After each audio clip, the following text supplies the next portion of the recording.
Okay, here's a video on how to attack a specific problem about a wire that you're going to see in a variety of classes. This is a situation where you've got a wire, it's got 50 inches long. You're going to cut it into two pieces and form a square and a circle. Gives you some more information, but let's understand the picture first.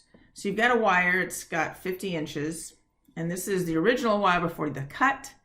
Then the situation that the problem indicates is we're actually going to cut it into two parts. I put it in two different colors so that it would hopefully make it more obvious that it's cut. And then we form a square and a circle. So with the blue stuff, we form a square, and with the red stuff, we form a circle. The proportions aren't necessarily correct. Back to the problem itself, they want to write a combined area of the square and the circle as a function of x, where x is the length of the side of the square, which is where this came from. All right, so let's go ahead and attack the problem.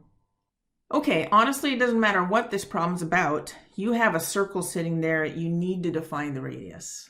And then what does the question ask again? What's the combined area of the square and the circle as a function of x? Okay, well, the combined area is just the area of the square and the area of the circle. So the square area is just the x times x. Remember, that's x there too. And the area of a circle is pi r squared. But it does say it has to be a function of x. And so we're sad about the fact that we've got an r in our formula. If it's a function of x, r is not allowed. So what we need to do is find a formula so that we can take the r out and put something else in there, what we usually call substitution.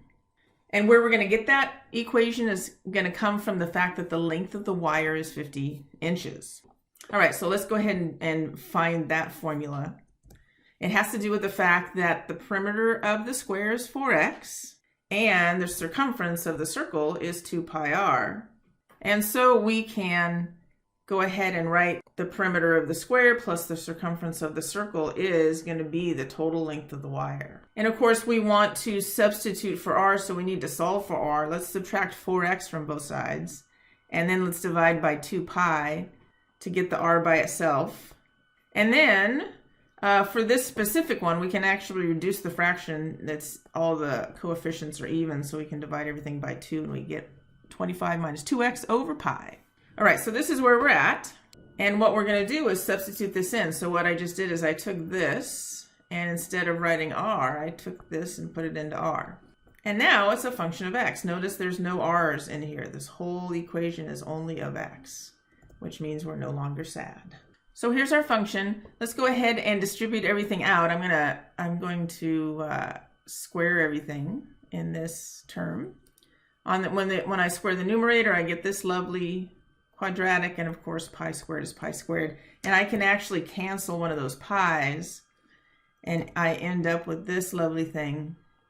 And if I break all the terms up, right, the constant and the x term and the x squared term, I actually move the x squared term to be first and the constant to be last. But this is what I would get. And these are like terms. I can go ahead and factor the x squared out, and this is my lovely formula for the area. I've done it. I wrote a combined area of the square and the circle as a function of x. There's my answer. And of course, we have one more thing to do. We have to determine the domain of that function. This is a common sense answer. It has to do with the fact that the perimeter of the square is 4x and the total length of the wire is 50. There's no way for the perimeter of the square to be larger than the length of the wire. And that's it. Of course, the perimeter of the square has to be positive, so we end up with the perimeter. It has to be less than 50, the length of the wire, and of course it has to be greater than 0. And when we solve for x by dividing everything by 4, we end up with this lovely value. That's actually the domain, and so we would say the domain of the function is from 0 to 12.5. And that's it.